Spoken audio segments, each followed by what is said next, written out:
जय हिंद दोस्तों, मैं राजकुमार आप सभी का स्वागत करता हूं ज्ञानपीठ जीके पॉइंट के इस यूट्यूब चैनल पर। दोस्तों 31 जनवरी फर्स्ट शिफ्ट का जो एग्ज़ाम हुआ जीके का जो भी एनालिसिस है और उनका डिस्कस करते हैं। दोस्तों आपको एक चीज़ बता दूं, बहुत सारे प्रश्न उन मॉक टेस्टों से मतलब रिपीट हुए हैं आज के, और जो मैंने मॉक टेस्ट कराए हैं। और यकीन नहीं आए तो आप मेरे मॉक टेस्ट पढ़ के देखिएगा। अगर 20 क्वेश्चन आए हैं तो आपको 15 से 16 क्वेश्चन इन मॉक टेस्टों से मिल जाएंगे बहुत आराम के साथ में। ठीक है दोस्तों, तो चलिए आज शुरू करते हैं। कौन से प्रश्न पूछे गए हैं? आपसे पूछा गया है कि भारतीय खेल प्राधिकरण की स्थापना कब हुई। दोस्तों भारतीय खेल प्राधिकरण की स्थापना की गई है 1984 में। ये आप याद रखना, भारतीय खेल प्राधिकरण 1984। नेक्स्ट आप याद रट के जाइएगा, वो है भारत में राष्ट्रीय खेल दिवस। भारत में राष्ट्रीय खेल दिवस कब होता है? दोस्तों भारत में राष्ट्रीय खेल दिवस 29 अगस्त को मनाया जाता है। 29 अगस्त मेजर ध्यानचंद की जयंती होती है और खेल दिवस इस तारीख को मनाया जाता है। ठीक है दोस्तों, ये तो आपको याद रखना है खेल दिवस। अब आप याद रखे जाइएगा भारतीय ओलंपिक संघ। भारतीय ओलंपिक संघ की स्थापना कब की गई है? दोस्तों भारतीय ओलंपिक संघ की स्थापना की गई 1927 में। और भारतीय ओलंपिक संघ के पहले अध्यक्ष कौन थे? वो थे आपके दोराबजी टाटा। दोराबजी टाटा भारतीय ओलंपिक संघ के पहले अध्यक्ष थे, ये भी आप याद रखना। 1927 में इसकी स्थापना की गई है। ठीक है दोस्तों, इसके अतिरिक्त आपको याद रखना है बीसीसीआई, भारतीय क्रिकेट कंट्रोल परिषद, ये जो कब बनी है दोस्तों? 1928 में बीसीसीआई। और इसका मुख्यालय कहाँ पर है? मुंबई में। बीसीसीआई का मुख्यालय मुंबई में है और रोजर बिन्नी इसके अध्यक्ष बने हैं अभी नए, रोजर बिन्नी। तो ये भी आपसे पूछा जा सकता है। नेक्स्ट ये भी आपको याद रखना पड़ेगा। और दोस्तों भारत में एक क्वेश्चन आपसे और पूछेगा, भारतीय हॉकी महासंघ। भारतीय हॉकी महासंघ कब बना है? तो दोस्तों भारतीय हॉकी महासंघ बना है 1925 में। भारतीय हॉकी महासंघ की स्थापना की गई है 1925 में, ये भी आप याद रखना। और भारतीय हॉकी संघ के अध्यक्ष कौन बने हैं? दलीप तिर्की। दलीप तिर्की ये भारतीय हॉकी महासंघ के अध्यक्ष बनाए गए। तो खेल प्राधिकरण की स्थापना 1984 में हुई है। दोस्तों टोक्यो ओलंपिक से क्वेश्चन ये आ सकता है कि टोक्यो ओलंपिक में भारत ने कुल कितने पदक जीते थे? 7 पदक। 1 एक गोल्ड 2 सिल्वर 4 रजत, 4 कांस्य सॉरी। तो 1 7 पदक जीते हैं, ये भी आप देना। खेल प्राधिकरण 1984। नेक्स्ट प्रश्न आपसे पूछा गया यूक्रेन की राजधानी क्या है? दोस्तों यूक्रेन की राजधानी कीव। क्वेश्चन इस तरह से था कि कीव किसकी राजधानी? तो यूक्रेन की। इसकी मुद्रा याद रखना, हर्बिनिया। हर्बिनिया यूक्रेन की मुद्रा क्या है? हर्बिनिया इसकी मुद्रा का नाम है, ये भी आप याद रखना। और यहाँ के राष्ट्रपति कौन है? Vladimir Zelensky. व्लादिमीर जेलेंस्की याद रखिएगा। ठीक है। और दोस्तों एक क्वेश्चन ये आ सकता है, यूक्रेन कौन से महाद्वीप का देश है? तो वो है आपका यूरोप का। यूरोप का, ये भी आप याद रखना। दोस्तों आपको 4 लाइन सुना, 2 लाइन सुनाता हूँ, खैर मजे की है। अ, सीना कर गई छलनी, खाली मेरा ब्रेन कर दिया, वो रूस बनकर आई थी मेरी ज़िंदगी में और दिल को यूक्रेन कर दिया। तो ये आप याद रखना, यूक्रेन की राजधानी है कीव। नेक्स्ट प्रश्न। दोस्तों ये क्वेश्चन मैं आपको बहुत बार करा चुका हूं और डायरेक्टली मेरे मॉक टेस्ट से क्वेश्चन था ये। तो अलेल्ला कराड़ी कहाँ का डांस है? केरल का डांस है। अलेल्ला कराड़ी केरल का डांस है, याद रखना। केरल का अगला डांस याद रखिएगा दोस्तों, वो है आपका पुलिकली। पुलिकली टाइगर डांस होता है ये, तो पुलिकली डांस कहाँ का है? केरल का। एक याद रखना थय्यम। दोस्तों थय्यम भी बहुत आता है केरल का। तो और एक याद रखिएगा मुडियट्टू। मुडियट्टू केरल का ही डांस है, ये भी काफ़ी पूछा जाता है आपके एग्जाम में। और मुडियट्टू के अतिरिक्त आपको ओप्पाना याद रखना है, ओप्पाना केरल का है। एक आपको थुलाल याद रखना है, थुलाल गरीबों की कथकली कहा जाता है थुलाल को, तो ये भी आप याद रखेंगे। पुलिकली, थय्यम, मुडियट्टू और थुलाल, ये आप सारे डांस याद रखेंगे केरल। दोस्तों केरल से अगला प्रश्न ये पूछ सकता है आपके एग्जाम में कि कथकली कहाँ का नृत्य है? तो कथकली आपका केरल का है। दोस्तों किसी भी डांस में अगर कली शब्द दिखाई दे समझ जाना केरल का है। अगर कली शब्द है, कथकली, कैकुटेट कली, मरगम कली, कली, परिचा कली, सारे कली वाले केरल के हैं। ठीक है। केरल का एक डांस है क्लासिकल, वो है आपका मोहिनी अट्टम। और मोहिनी अट्टम जो है ये भगवान विष्णु को समर्पित है, ये भी आप याद रखना। भगवान विष्णु को समर्पित है मोहिनी अट्टम। केरल जो है इसका साक्षरता दर सबसे ज़्यादा है भारत में, लगभग 93.94 मान सकते हैं आप, 93.8% इसकी साक्षरता दर है। तो ये भी आप याद रखना। और केरल का नया साल होता है बिशु। बिशु नया साल है किस राज्य का? दोस्तों केरल का नया साल है बिशु। और यहाँ का मुख्यमंत्री कौन है? पिनाराई विजयन। पिनाराई विजयन। और दोस्तों केरल का ना एक त्योहार याद है, त्रिशूर पूरम। त्रिशूर पूरम कहाँ का उत्सव है? तो त्रिशूर पूरम उत्सव केरल में मनाया जाता है, ये भी आप याद रखना। ठीक है। तो अलिल्ला कराड़ी पूछा गया था, केरल का है। दोस्तों नेक्स्ट डांस आप रट लो अभी से ही, चोलोम। ये आएगा पक्का, दावे के साथ कहता हूँ, चोलोम पूछेगा आपसे। चोलोम कहाँ का डांस है? तो जवाब होगा मणिपुर का। और एक और याद रखना, जगोई। जगोई और चोलोम कहाँ के डांस हैं? मणिपुर के डांस हैं दोनों।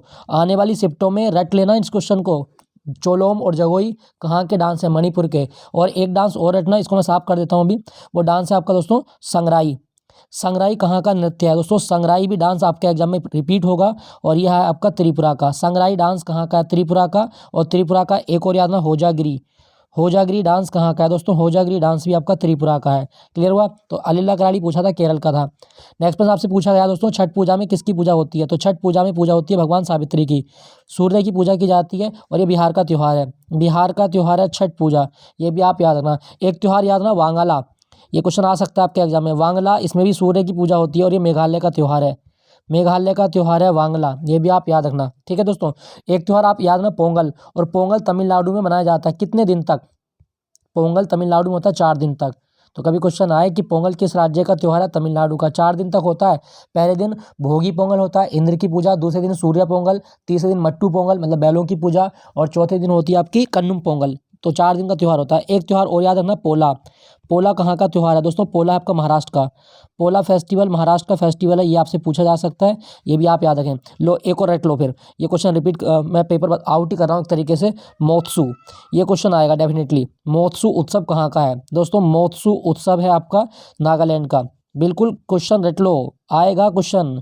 मोत्सू उत्सव कहाँ का है, नागालैंड का त्यौहार है मोत्सू। ठीक है, तो ये छठ पूजा आप याद रखना, बिहार का त्यौहार है। नेक्स्ट प्रश्न की ओर चलते हैं। गोलमेज सम्मेलन से क्वेश्चन आया था, हालांकि दूसरा गोलमेज सम्मेलन पूछा गया है, तो दोस्तों द्वितीय गोलमेज सम्मेलन लंदन में हुआ है, मतलब तीनों गोलमेज सम्मेलन लंदन में हुए हैं। देख लेते हैं यहाँ पे। पहला गोलमेज सम्मेलन ये 12 सितंबर 1930 से 29 जनवरी 1931। तो दोस्तों यहाँ आप देख सकते हैं। दूसरा आपका 7 सितंबर 1931 से 2 दिसंबर 1931। तीसरा देख सकते हैं 17 नवंबर से 1932 से 24 दिसंबर 1932। तो तीनों गोलमेज सम्मेलन लंदन में हुए हैं। और तीनों गोलमेज सम्मेलन के दौरान ब्रिटेन का प्रधानमंत्री कौन है दोस्तों, तीनों गोलमेज सम्मेलन के दौरान ब्रिटेन का प्रधानमंत्री रैमजे मैकडोनाल्ड। रैमजे मैकडोनाल्ड, ये भी आप याद रखना, रैमजे मैकडोनाल्ड। और दोस्तों अगर आपसे पूछा जाए कि तीनों गोलमेज सम्मेलन में भारत की ओर से किसने भाग लिया था, तो वो थे आपके डॉक्टर बी आर अम्बेडकर और तेज बहादुर सप्रू। तो सप्रू जी और अम्बेडकर जी, ये दोनों व्यक्ति तीनों गोलमेज सम्मेलन में शामिल थे। कांग्रेस ने कौन से गोलमेज सम्मेलन में भाग लिया था दोस्तों, कांग्रेस ने द्वितीय गोलमेज सम्मेलन में भाग लिया है। तो द्वितीय गोलमेज सम्मेलन में कौन गए थे, महात्मा गांधी। महात्मा गांधी। और चंपारण सत्याग्रह इनका याद रखना, 1917 में हुआ था चंपारण सत्याग्रह। नेक्स्ट प्रश्न की ओर चलते हैं। कौन से संविधान संशोधन अधिनियम के द्वारा लोकसभा और विधानसभाओं में अनुसूचित जाति और जनजाति आरक्षण 10 साल के लिए बढ़ाया गया है दोस्तों, 104वां संविधान संशोधन 2019। 104वां संविधान संशोधन 2019 के द्वारा लोकसभा और राज्य की विधानसभाओं में एससी और एसटी का जो आरक्षण 10 साल के लिए बढ़ा दिया गया है। याद रखिएगा दोस्तों, क्वेश्चन अच्छा है, पूछ सकता है। अच्छा दोस्तों, अगर आपसे पूछा जाए कि 100वां संविधान संशोधन कब हुआ था, तो दोस्तों 100वां संविधान संशोधन 2015 में हुआ, और इसके द्वारा भारत बांग्लादेश के बीच जो मतलब भूमि विवाद है या जो द्वीपीय विवाद था उसको निपटाया गया। तो भारत बांग्लादेश, ये भी आप याद रखना। 100वां संविधान संशोधन। 101वां दोस्तों, 101वां जीएसटी के बारे में है। 102वां किसके बारे में दोस्तों, 102वां संविधान संशोधन ये ओबीसी को जो संवैधानिक दर्जा मिला है राष्ट्रीय पिछड़ा वर्ग आयोग को, उसके लिए है। और 103वां ये साफ कर देता हूँ, 103वां आप याद रखना। और 103वां संविधान संशोधन है दोस्तों, ये है आपका ईडब्ल्यूएस के लिए। ईडब्ल्यूएस यानी कि आर्थिक रूप से जो पिछड़े हुए सवर्ण लोग हैं, 10% जो आरक्षण उनको मिला है, वो ईडब्ल्यूएस का 103वां संविधान संशोधन, याद रखिएगा दोस्तों। और संविधान संशोधन का आर्टिकल कौन सा है, आर्टिकल 368। संविधान संशोधन का आर्टिकल कौन सा है दोस्तों, आर्टिकल 368 में संविधान संशोधन का उल्लेख है, और ये भाग 20 में लिखा गया है, भाग 20 में। और ये हमने दक्षिण अफ्रीका से लिया है, दक्षिण अफ्रीका, याद रखना। ठीक है, गांधी जी अफ्रीका कब गए थे, 1893 में गए थे, 1893 में दक्षिण अफ्रीका गए थे। नेक्स्ट प्रश्न दोस्तों, इसमें पूछा गया कि राज्यपाल की योग्यता किस अनुच्छेद में है, अनुच्छेद 157। अनुच्छेद 157 में राज्यपाल की योग्यता लिखी गई है। राज्यपाल बनने के लिए 35 वर्ष की आयु जरूरी होती है, और विधानसभा का सदस्य बनना की योग्यता आपको रखनी पड़ेगी। तो विधानसभा के सदस्य बनने की योग्यता होती है, भारत का नागरिक होना चाहिए, ये भी आप याद रखिएगा। और राज्यपाल का आर्टिकल कौन सा है, 153 आर्टिकल है दोस्तों। आपसे अगर पूछा जाए कि राज्यपाल की नियुक्ति कौन करता है, राष्ट्रपति।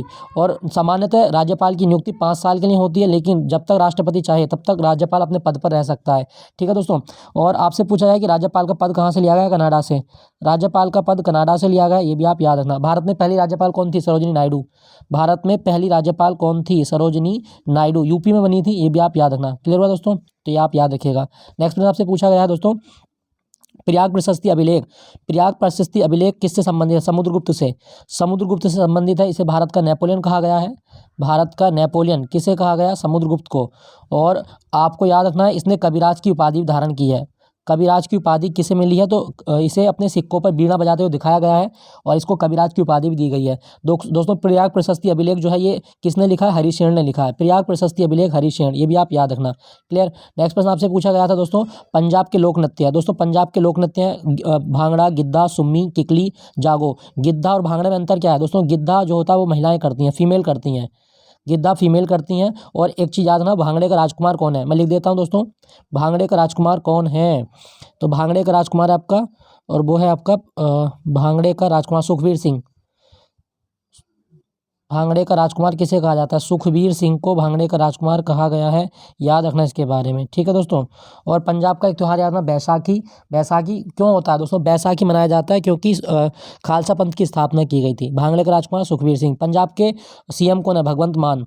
मार्च 2022 में पंजाब के सीएम कौन बने हैं? भगवंत मान बने हैं और इनकी पार्टी का नाम है आम आदमी पार्टी। आम आदमी पार्टी 2012 में बनी थी, 9वीं राष्ट्रीय पार्टी बनी भारत में ये। और पंजाब से ना एक क्वेश्चन ये पूछ सकता है कि 5 नदियों की भूमि किसे बोलते हैं? पंजाब को।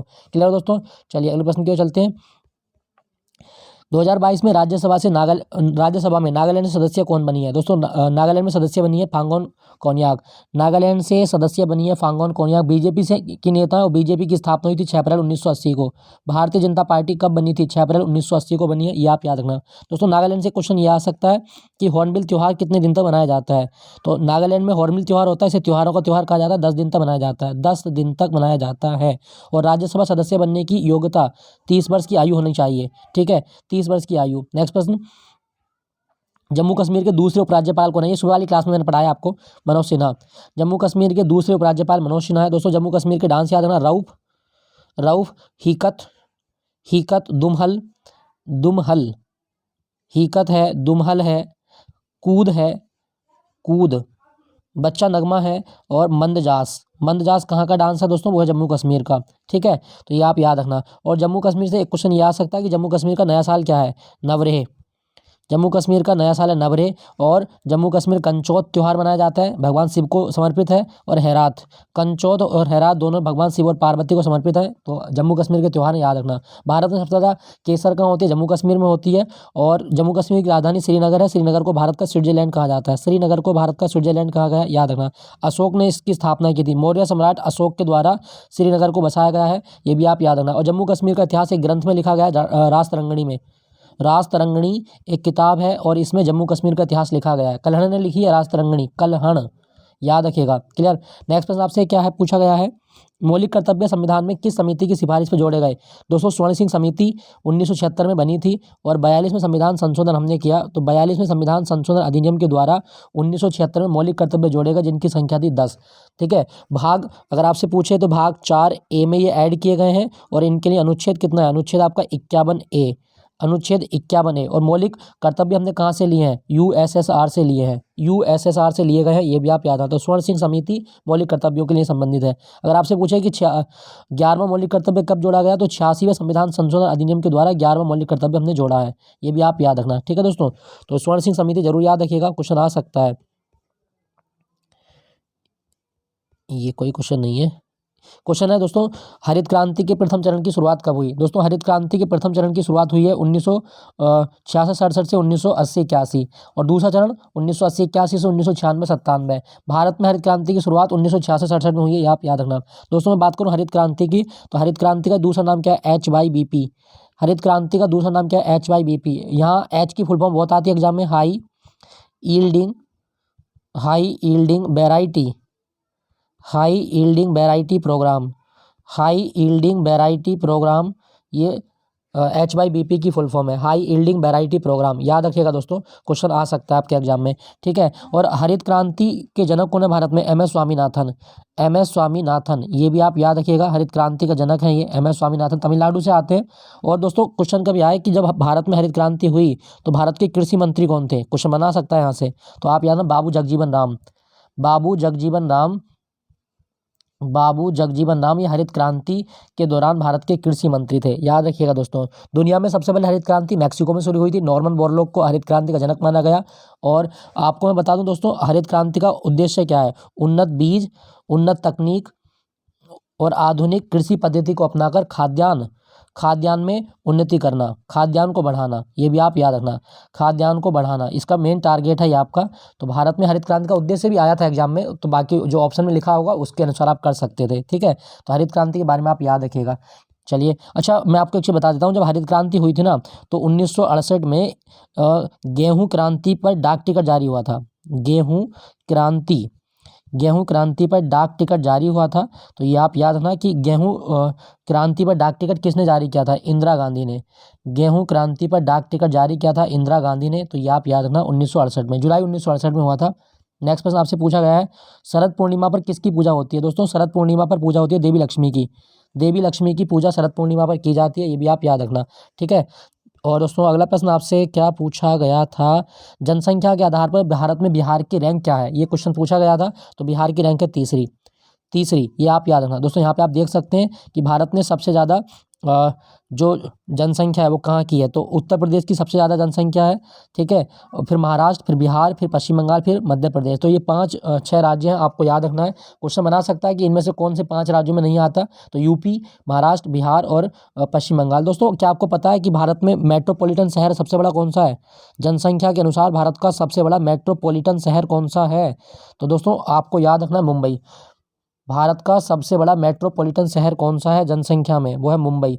मेट्रोपॉलिटन शहर का मतलब है जिस शहर की आबादी 10 लाख से ऊपर होती है। तो मुंबई सबसे बड़ा मेट्रोपॉलिटन शहर है। और मुंबई के बाद में नंबर 2 पे आपका दिल्ली, दिल्ली। दोनों स्क्रीनशॉट ले लें, रख लेना कि भारत में सबसे बड़ा मेट्रो शहर कौन सा है 2011 के अनुसार? मुंबई, दूसरा दिल्ली। क्लियर। और जनसंख्या का अध्ययन क्या होता है? डेमोग्राफी। ये क्वेश्चन भी आ सकता है आपके एग्जाम में। डेमोग्राफी क्या है? दोस्तों डेमोग्राफी ही जनसंख्या का अध्ययन है। डेमोग्राफी जनसंख्या का अध्ययन है, ये आप याद रखना। ठीक है, क्वेश्चन आए जनसंख्या दिवस कब होता है? 11 जुलाई को। 11 जुलाई को जनसंख्या दिवस होता है। नेक्स्ट प्रश्न दोस्तों आपसे पूछा गया है कि पृथ्वी की ऊपरी परत क्या कहलाती है? दोस्तों पृथ्वी की ऊपरी परत कहलाती है आपकी भूपर्पटी। या आप नीचे आप देख सकते हैं, फिर मेंटल होती है, मेंटल के बाद में कोर होती है। तो ये आप याद रखना भूपर्पटी। और दोस्तों भूपर्पटी में कौन सी मेटल मिलती है? एल्यूमिनियम। सबसे ज़्यादा जो मेटल मिलेगी वो आपको एल्यूमिनियम मिलेगी, ये आप याद रखिएगा। ठीक है, एल्यूमिनियम। क्लियर। और मैं आपको बता दूं दोस्तों पृथ्वी की त्रिज्या कितनी है? 6371 किलोमीटर। 6371 किलोमीटर, याद रखिएगा। और पृथ्वी को नीला ग्रह बोलते हैं, नीला ग्रह। ठीक है, नीला ग्रह। एक क्वेश्चन और रख लेना, और वो क्या है कि पृथ्वी की बहन किसे कहा गया है? पृथ्वी की बहन कहा जाता है शुक्र ग्रह को। पृथ्वी की बहन किसे कहा गया है? शुक्र ग्रह को पृथ्वी की बहन कहा जाता है, ये आप याद रखिएगा। ठीक है, और आपको मैं बता दूं दोस्तों, यही प्रश्न मुझे मिले जो बच्चों ने बताए हैं। एक क्वेश्चन कोई ऐसा आया था कि दूध किस प्रकार का कोलाइड है? तो दूध जो होता है दोस्तों, आप मेरे कम्युनिटी में जाएं, और वीडियो में मैंने क्वेश्चन डाला था उसमें, मतलब जो चैनल को सब्सक्राइब करें, मतलब वो करेंगे चेक, तो कम्युनिटी में जाइएगा, वहाँ पे आपको मिलेगा दूध किस प्रकार का कोलाइड है, इमल्सन होता है। और एक क्वेश्चन था फुटबॉल का व्यास कितना होता है? दोस्तों फुटबॉल का व्यास होता है 22 सेंटीमीटर। फुटबॉल का व्यास 22 सेंटीमीटर होता है। ये क्वेश्चन आपको रह गया है आपका, तो मैं बता दूं आपको। और दोस्तों मैं आपको बताना चाहता हूं कि आपको याद रखना है कि पेनल्टी एरिया से, मतलब गोल से फुटबॉल में गोल से पेनल्टी एरिया की दूरी कितनी होती है? पेनल्टी एरिया, गोल से पेनल्टी एरिया कितनी दूरी पर होता है? दोस्तों 16.5 मीटर दूरी पर होता है। ये क्वेश्चन रट लेना, ये आ सकता है, मुझे लग रहा है कुछ पर होता है। ठीक है, गोल से पेनल्टी एरिया 16.5 मीटर की दूरी पर होता है। और इस पेनल्टी एरिया को बोलते हैं यार्ड बॉक्स। 18 यार्ड बॉक्स कहा जाता है इसका नाम। कभी क्वेश्चन आ जाए कि 18 यार्ड बॉक्स क्या होता है, तो गोल से पेनल्टी एरिया 16.5 मीटर की दूरी पर होता है, इसे 18 यार्ड बॉक्स कहा जाता है। क्लियर हुआ दोस्तों? तो ये आपके क्वेश्चन थे। और फुटबॉल की समय सीमा याद रखना 90 मिनट। फुटबॉल का खेल की 90 minute, extra time 30 minute, 30 minute होता है। ठीक है, तो ये क्वेश्चन थे। मिलता हूँ आपको आज से। दोस्तों मैं आपको बता दूं कि मैं सीआरपीएफ जो पेपर है आपका एएसआई स्टेनो, उसकी मॉक टेस्ट सीरीज शुरू कर रहा हूं। तो आपका ब्लेस चाहिएगा, आपका सपोर्ट चाहिएगा, जिसको मैं उसको कंटिन्यू रख सकूं। तो मिलता हूं उसके नए मॉक टेस्ट के साथ में सीआरपीएफ के। तो thank you for watching Gyanpeeth ji के पॉइंट।